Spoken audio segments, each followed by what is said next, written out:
This is Larry the Barber Man, and today I'm with Attila the Barber. Attila the Barber is a barbering educator, a barber product line founder, a YouTuber, and a motivational speaker.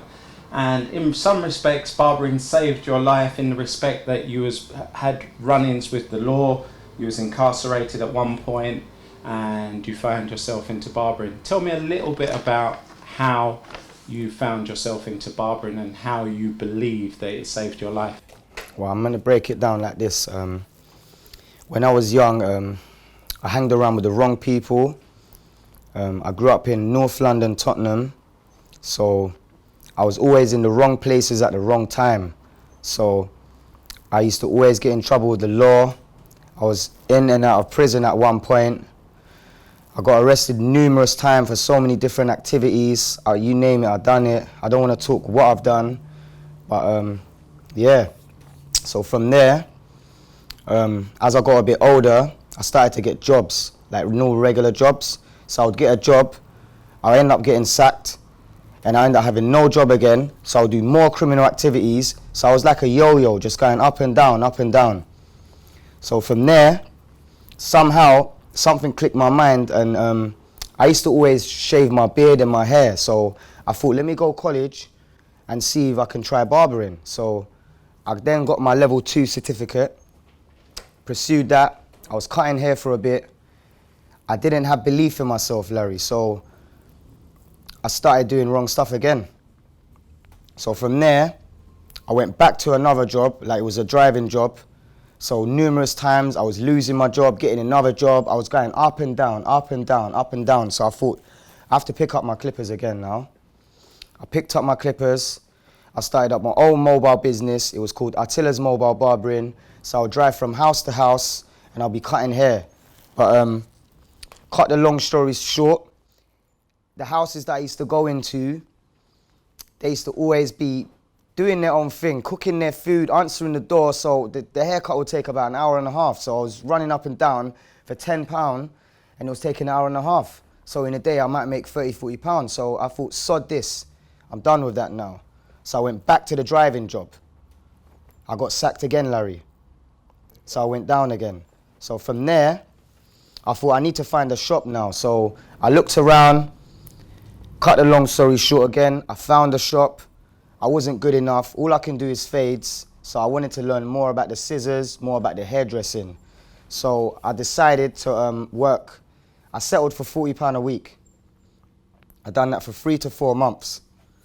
And then I got the opportunity to take 50% of each haircut. So from there, I saw my passion growing in barbering. I was going on Instagram a lot. I was looking at sick haircuts. I was like, I want to do haircuts like this. I got inspired by the Americans, the really sharp haircuts. So from there, I got better and better, and I thought, I'm too good for this shop now. Cut the long story short again, the guy wasn't paying me the money that I was expected getting, so he was undercutting me. So I now left that shop. I picked up my tools, I screwed up my screws on the wall, and I started cutting from home. So I had about 10 customers a day coming in my house. I was literally sleeping on hair, eating with hair. There was hair everywhere, yeah? So I thought, sod this now. I've got to find a shop. So from there, I was looking around on the gram, and I saw a shop. It was called Smith Hair Studio.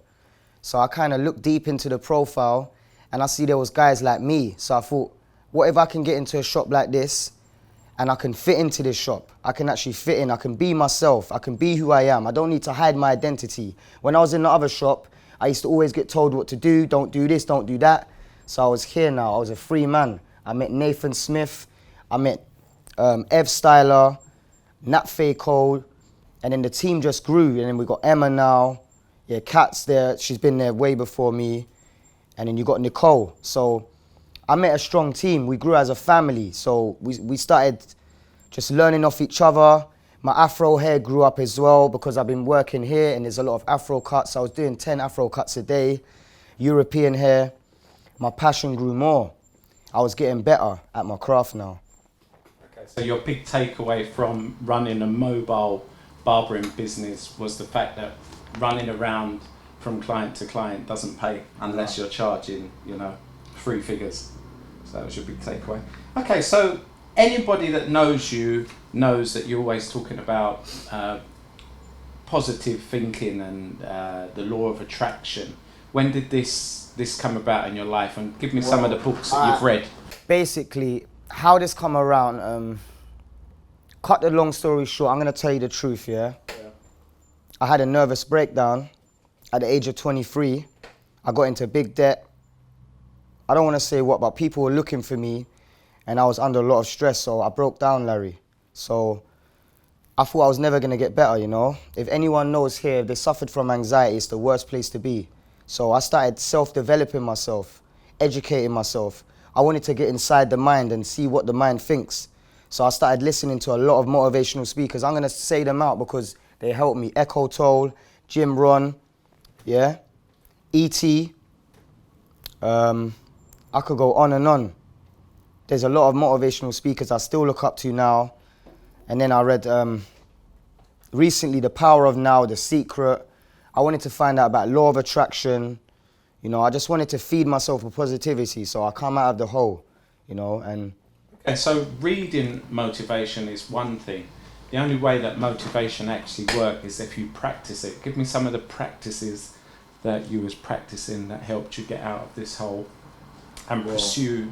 I always was a doubter, so I never believed in myself. So I wanted to get my belief stronger. You know, I believing in that you can do it, you can achieve it.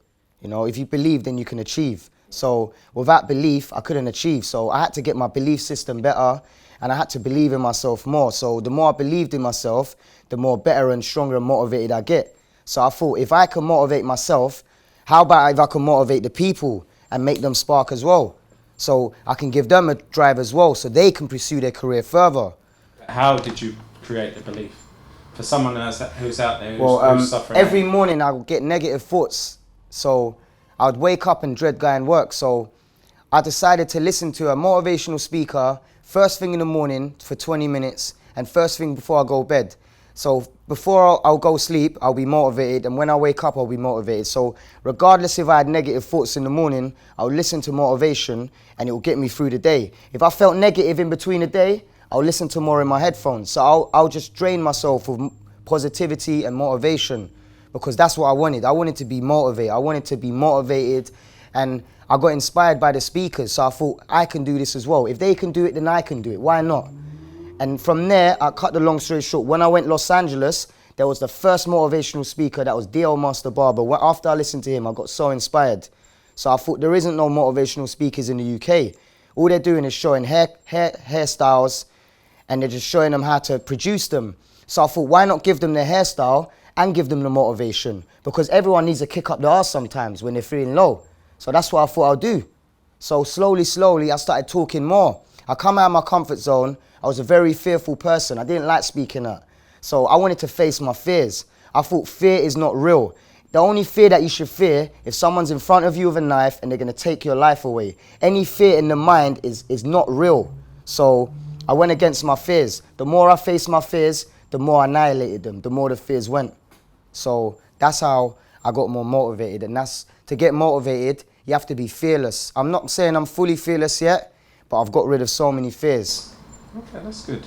So we were talking about the law of attraction. You had an idea that you wanted to start going to shows and start networking with people and attracting the right people so you could find your own platform and start educating. I mean, you've actually realised your dream in the sense that you're now an educator. Tell me some of the kind of networking things that you've done at show, because I've actually seen you and you're very prolific when it comes to networking. So you got to be a people's person. So you got to be someone that with no ego. So basically they say cocky, people are cocky. So if you're a cocky person, then no one's really going to like you. So you got to be a happy person and positive. So when you're smiling and you're happy, and when you approach that person, they're instantly going to like you. They can feel your energy. So as they feel your good energy, they want to talk to you more. So the first show I ever went to was Barber Connect. Yeah, 2016. Yeah, 2016. So I'm going to shout at the person. My battery's dying right now. It was Tarek the Barber, the first barber that I met, Nell the Barber. I made a few connections there. And then I think the next show I went was Salon International. I saw them there again. Then I met up with Adam Sloan and MH Feds. That was the first showcase that they offered me. They said, we like your work. I was posting a lot of my work. I was getting it out there. They were liking my positivity. So I wanted to get out there more. So they said, do you want to cut on stage for me? And that was actually my dream. Because when I went to the shows and I saw the barbers cutting on stage, I thought, I want to do that. This is where I want to be. So I actually got the opportunity then. So once I started with them, my work started getting out there more. My name got more known. And then more opportunities started coming my way. Law of attraction. I manifested the thoughts and they come to me. So then I started going to more shows. My hunger grew. I went to every show in 2017. There wasn't a show that I didn't miss out on. And my networking skills were going crazy then. They were going off the wall. I was meeting people after people. My happiness was going. My motivation was going. So the more I got, the more I wanted to put out. So the higher I was getting, the more I wanted to speak. There was barbers that were asking me, how did you get there? So I thought, let me show them a bit. Let me motivate them. Let me show them how I done it and how I'm gonna get there. So from there, I can't remember. I got a message. It was from Gary Spencer. So yeah, you've done quite a bit with the Great British. Yeah. So I then joined the Great British Barber Bash. If they don't know, they're the biggest leading team educators in UK. They've got a big team. So I done various shows with them, workshops, and my name got out there more. So I started making my own business cards. Every show I went, I was throwing them out, flinging them in the air. Everywhere I went, I was handing my cards out. I got my name out there more. I was posting so much on social media that my name just got out there. So I kind of got around then. So I was known. What have you got coming up for the rest of the year? I believe So you're going to Turkey. I got Barber Cut Dublin. I'm going to give a shout out to Paul Mac Special. I'm going to be on the mic for him. And I'm going to give some inspiration to the people there as well in Ireland. I love Ireland. I love their positivity.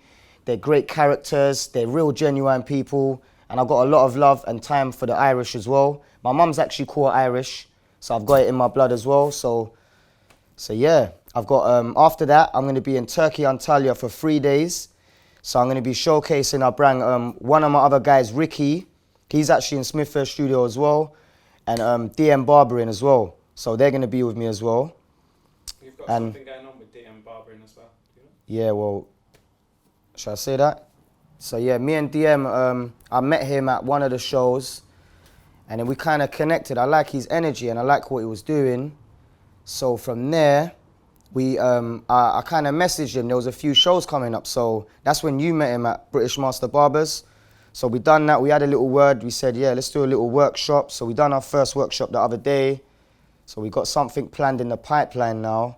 So we're going to be running workshops together, and from there I'll be releasing my own education as well from there, because that was the fear as well about releasing my own education, and I've now got rid of that fear, and I'm going to be pursuing with me. So I'm going to be working on myself now and trying to get my education out there. But at the same time, I want to mention I'm still educating myself as well.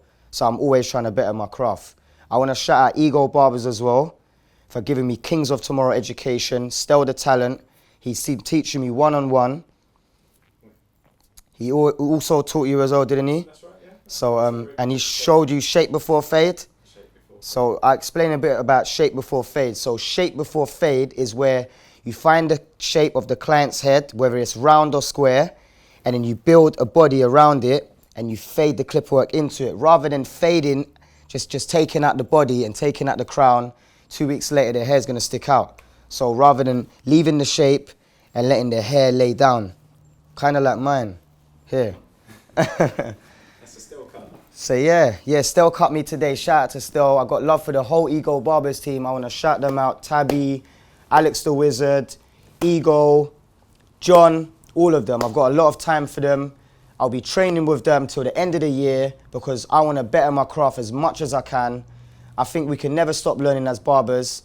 There's so much more to know and so much more to learn. Okay, so you said you're doing an educational program with someone with the experience that you have to specialize in one thing. What area of barbering will you be educating in particular? Caucasian Well, hair, Afro hair? I'll be doing a bit of everything. So not just educating, but I'll be showing them how to make money behind the chair.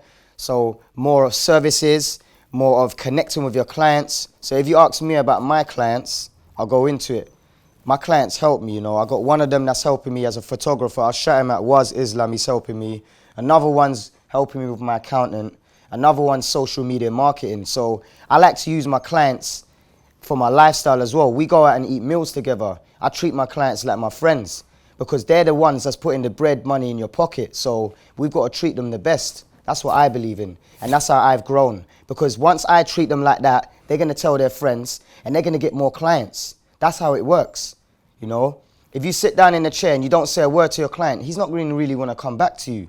You need to be connected with your client. You need to have a bond with every one of your clients. That's what I believe in. Every one of your clients, you should connect with them. You should be like friends. You know, I message them as well sometimes, you're right, how's things? So I've got a friendship with nearly every one of my clients. Okay. And getting back to, what would you say that you specialise in? What's your area of speciality? Well, because in education, someone's going to come to you because they think, right. scissor work, I'm good at shape now, but I say I'm specialising on really sharp haircuts. I like really clean haircuts. I'm a bit OTB, like I'm a bit obsessed with sharp haircuts. So if I take a picture of a haircut and I'll see a little bit in it, I'll delete that picture, go back, I'll fix it a bit more, take another one. If it's not done, I'll do it again. So till I get that right picture the way I want it, that's how I want it, because that's my reputation, you know. I want really sharp haircuts. I want them to stand out, and everyone knows that if I post a haircut, they'll know it's mine because of the way I produce my haircuts. Okay, and then not outside of here, but whilst you're cutting hair, I've been in here and I see you've got the black mask going on, you've got waxing going on. What are your kind of auxiliary services that you provide? I'll get the client in, I'll start off with the black mask. I'll apply the black mask first because it takes half an hour to dry. I'll then proceed with the haircut. I then pull the mask off, give them a hot towel, and then I've got another machine, a suction machine that will suck all the blackheads out. I may give them a steam facial cleansing service, maybe a scalp treatment. For other clients that have got receding hairlines, I'll use Beijing, or that will last 4 days, or Topic Fibers or something. So it will kind of give them enhanced beard, enhanced hairline, and it brings back the confidence within your clients. So I believe that we should use these things on our clients. But don't you feel like microfibers are kind of short-lived and false hope? They are short-lived and false-sold, but what clients seem to do is they seem to get it themselves. So when they're at home, they'll use the fibers themselves. So I not only apply the fibers on them, but I would show them how to apply the fibers when they're at home. So they can now use it on their day-to-day basis. So it does work well for them.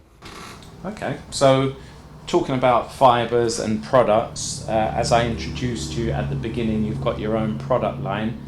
Talk me through your product line and how you procured this product line. What was the process? I started off with my logo, so everyone knows my logo here. It's the A, and it's got a strand of hair going through, and that makes the A. So a cutthroat with a strand of hair. If anyone doesn't know, that's what that is there. So I'm gonna shout out Cream Media. He's my good friend that made my logo. And from when I made my logo, I thought I need to do something with this logo. So the first thing I done, I started making a few hats. So I made a few t-shirts and hats, and I wanted to wear them at the shows to kind of get my name out there. And only recently, I started doing product lines. So I bring up my own beard oil, matte clays, pomade, sea salt sprays, beard oils, and colognes. So there's a lot more stuff I'm looking into. And this is all based on the stuff that you like, or you feel your customers like? I'll start off with samples. I'll try them on my clients. If I see they like it and the demand gets high and they want to buy it, I'll then buy that. So if I get maybe 5 matte clays, 5 pomades, and 5 beard oils, out of them, which one don't sell, I wouldn't get again. So I would look into what sells the best on the market, and then I'll get more. For me, beard oils are selling the most. People look at me because I got a big beard. I like my beard. Without this beard, I don't know what I'll do. But yeah, it's been working really well for me, and it's only the beginning now, so So if someone wanted to buy these Attila Barbering products, maybe to retail in their shop, where could they find these products? Well, at the moment, I'm working on a website at the moment. At the moment, I only sell them to the customers in the shop. Upcoming shows, I'll be getting a booth and I'll be releasing them in the booths. So all the upcoming shows that are coming, I'll be releasing them there, building a website, and I'll sell them to my customers mainly, the ones that come in the shop. Because when I use it on them, they like it and they'll buy it off me. Okay. And recently you you started a YouTube channel. What can we expect to see on your YouTube channel? From the YouTube channel, as you lot know, I'm doing a lot of motivational speaking. So I'm going to be trying to motivate people. I'll be doing clipper reviews. I'll be doing haircut tutorials. Just anything that's going to help barbers. So I want to help the barbers better themselves so they can get higher and better themselves within the craft, in the industry. Okay, so today is the 26th of September. How many videos do you have? Right now, I've only got one video as my photographer was on holiday, but I'm going to be trying to work on at least 2 a month. So every 2 weeks I'll be trying to work on one new video. So I'm going to try and cover every hair type, maybe most hairstyles, product reviews, clipper reviews. So every 2 weeks I'll try and do something different. So that's what I'm going to be offering on my YouTube channel. If you want to follow it, everyone, it's Attila the Barber. Just write Attila the Barber and it will come up. So there's only one video at the moment, but I'm going to be working on a lot more.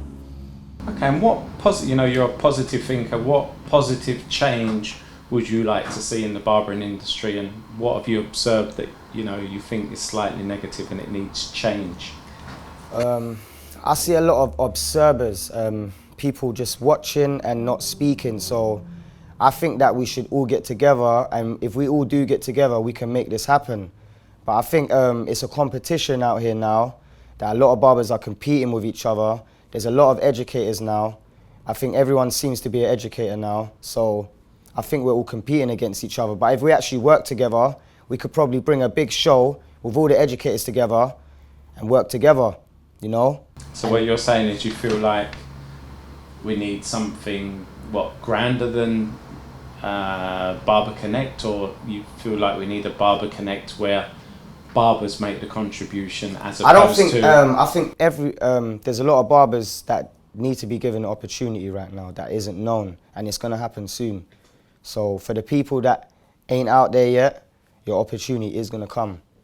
So that's what I believe in. So what are you trying to say, that you're trying to create equal opportunity for everybody? Yeah, I think everyone should get equal opportunity, definitely. Okay, so let's say that someone's not so hungry and you can see the talent, but they're not kind of putting themselves forward, then how would that work? So that's why I do a lot of motivational speaks, to get them out of their comfort zone and actually go for it. Because if you don't come out of your comfort zone and you're too comfy, then you're not going to get to where you want to be. So they actually need to work harder. So me personally, I sleep 5 hours a day, so I get 19 hours out of my day, and that's what I need. So I would work, and the rest of the day I'll self-develop, or maybe eat in between. Because every day I'm trying to self-develop myself. Every day I'm trying to get better, not just at my craft, but with my mind, so I can want more. So the more you develop yourself, the more you're going to want. So I would advise any barber to look on self-development and read more books, watch more audio, listen to more audios, motivational speakers, the ones that I mentioned in the beginning of the video. And these are the things that helped me get to where I am today. Because if it wasn't for them, I would leave work early, yeah, and I would go work late. So that's what I used to do. But the more I listen to them, I'll stay work longer, I wake up earlier.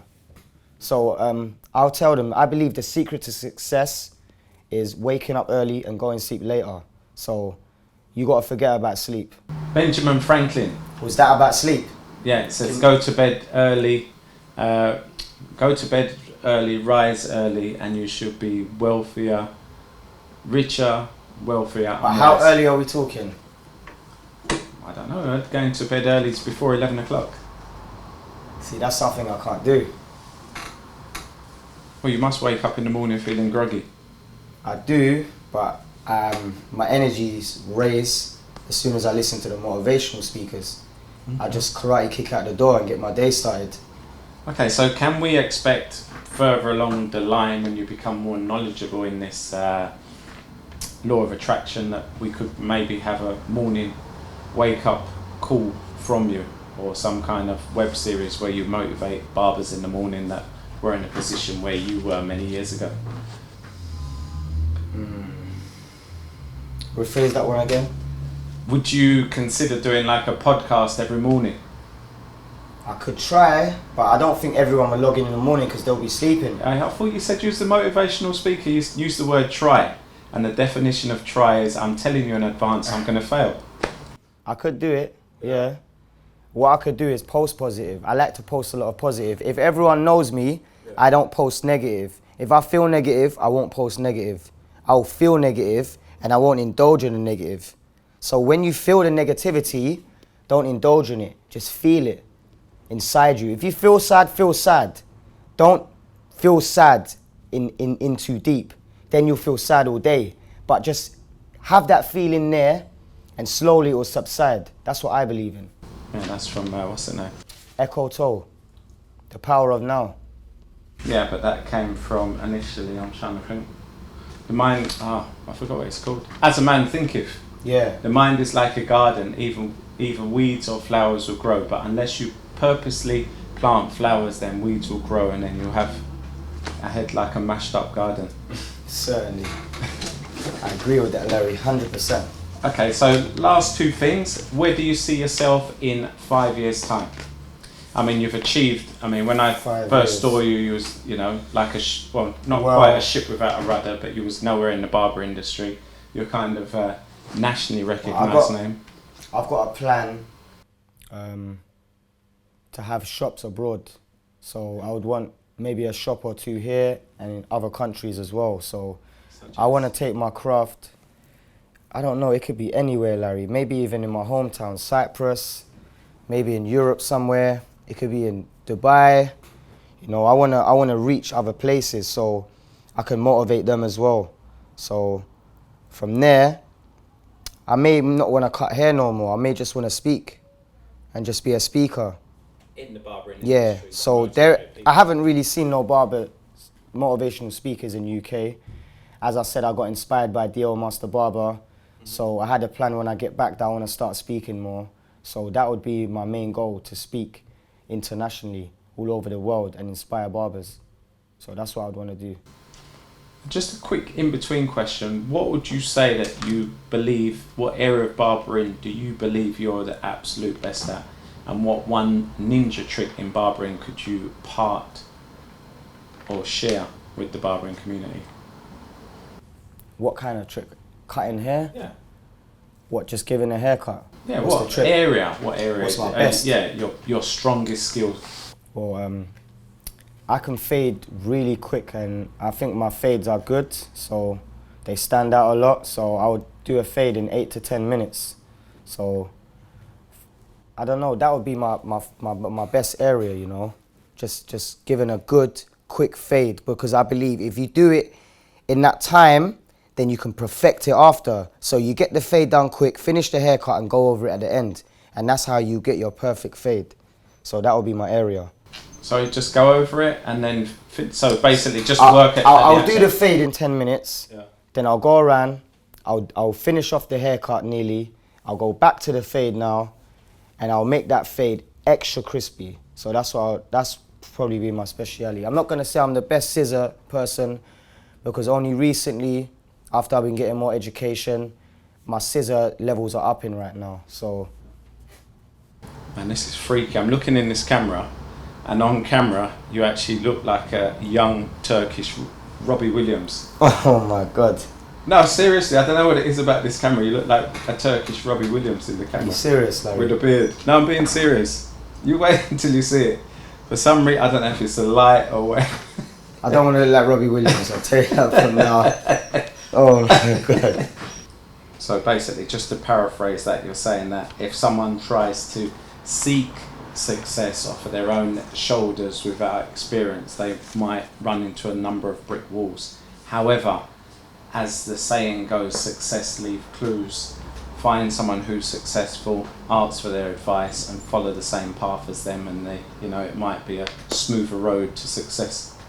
Certainly, 100%. And if you hang out, if you can fly with the eagles or you can stretch with the turkeys, and as they say, the air is clear at the top. Yeah, always clear at the top. Okay.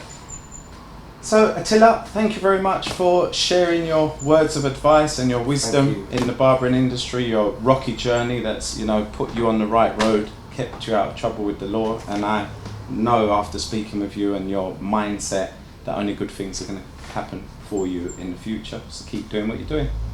I really appreciate your time and taking your time to interview me today. I feel a privilege to get out this information, especially for the new up-and-coming barbers. So, yeah, certainly just watch out for what's coming next. That's it. Watch out for the Turkish Robbie Williams.